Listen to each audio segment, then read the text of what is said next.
Maging si Vice Ganda ay hindi na din nakapagpigil na magpatutsada sa kaganapan na nangyayari ngayon sa bansa. Lalong-lalo na ang isyu ngayon kaugnay sa mga kontratista sa flood control project na kung saan ay milyon-milyon ang budget. Idinaan ni Vice Ganda sa biro ang kanyang pagkadismaya sa korupsyon na nangyayari ngayon sa bansa.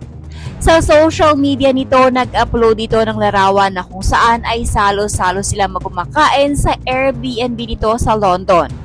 Ayon kay Vice, ay namalengke umano sila ng kanyang mga kasama dahil sa nagtitipid sila.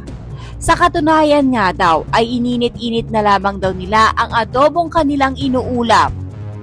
Habang sila umano ay kumakain ng ininit na ulam ay bigla niyang naisip ang milyong-milyon na tax na pinaghahati-hatian ng mga garapal na magnanakaw sa bansa. Super tipid ako dito sa London kasi ang mahal.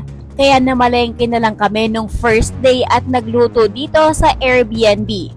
Pangatlong araw na naming ininit tong natirang adobo. Tapos, bigla kong naalala yung milyon-milyon kong tax na pinaghahati-hatian ng mga garapal na magnanakaw. Aray ko.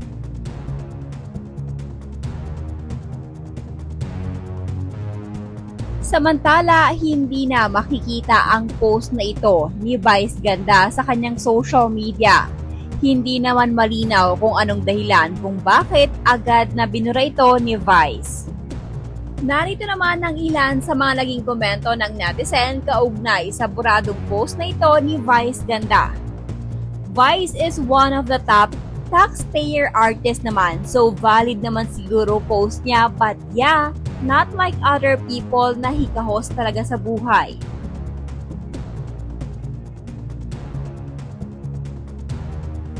Yung framing my point and gets di porket milyonaryo di na dapat nagtitipid pero di pa rin relatable mostly dahil sa anecdote.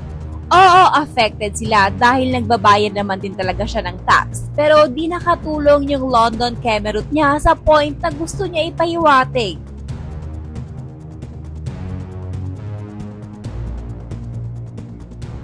Kung ako yung may milyong-milyon na tax, baka hindi lang rant sa social media ang gagawin ko. Buti na lang maliit lang tax ko kaya di ako masyadong affected. Pero nakaka talaga. Agree Vice, pero you aren't broke like that. Sure, some might hustle gig to gig, pero si VG ka, you are raking it from shows, ads, endorsement. Side businesses, you name it. It's not like you're stressing over bills like us. So yeah, I don't really buy that super tipid thing. A millionaire, almost billionaire, pretending na nagtitipid is not it. Agree ako na may point si Vice, but it felt performative rather than relatable sa mga regular people, eme. May mga PR team din kasi yung mga celebs kaya for sure someone advised her to calm down about politics. Especially, dami ng galit sa jet ski joke niya and yung anti-Chinese joke niya. Even though her products are made in China.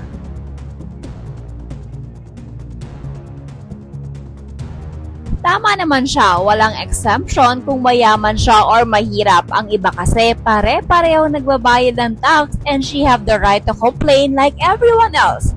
Pera niya at pera ng taong bayan ang ninakaw. Pera na parehong pinaghihirapan at pinagtrabahuan. Deserve ng lahat ng tao sa Pinas, especially doon sa mga nagbabayad ng tax na magalit sa government. Like, ikaw na nagpapahirap magtrabaho, kandakuba para lang may makain sa araw-araw na minimum ang sinasahod. Tapos sila hindi bababa sa 100k ang sweldo. Naka-aircon ang kakapal pag gumasta ng hindi kanila. Kahit sino iinit ang ulo. Ako nga, sa mga binibili lang makita na may tax na 100, gigil na. Ano pa kaya yung gigising ng maaga tas uwi ng late para sa katirasong sahod?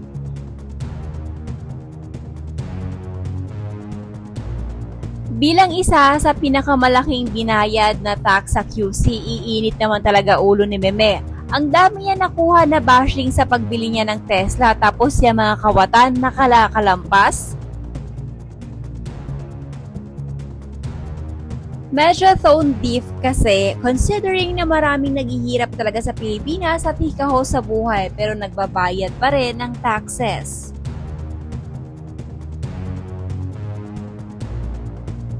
Kung makaarte naman si Vice Ganda, kala mo hindi milyones ang kinikita, tsaka KKB pala sila sa foods pag may event abroad, ngayon ko lang nalaman. May point siya na magalit about sa tax kasi si VG is one of the highest celeb taxpayers naman kasi.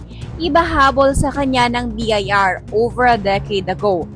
Virgil signaling kasi post niya na nagtitipid kuno siya. She goes to Paris, Milan, and yearly to shop for out the oven luxury things.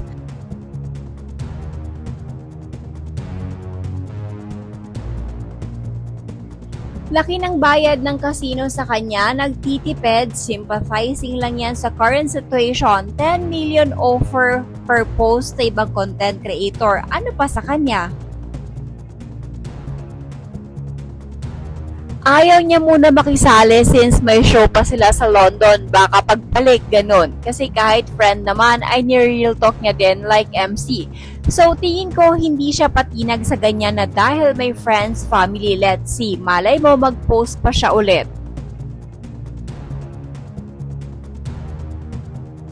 Although I don't always agree with Vice Ganda, yung mga katulad niyang may voice kumbaga at maraming followings dapat talagang maingay din about the issue. Kaya I support. Pero kulang pa to sa totoo lang, celebrities like Vice should be more outspoken about the issue. Please lang.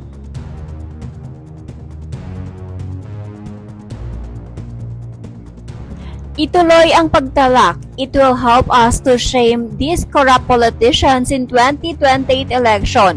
Hopefully, maalala pa din ng mga tao mga names nila. Si ating parang nakalimutan na ang issue. Valid sana kung hindi niya tinanggap yung millions worth political endorsement offer ni Abalos na alam niyang galing din sa nakaw o nananakawin kung nanalo.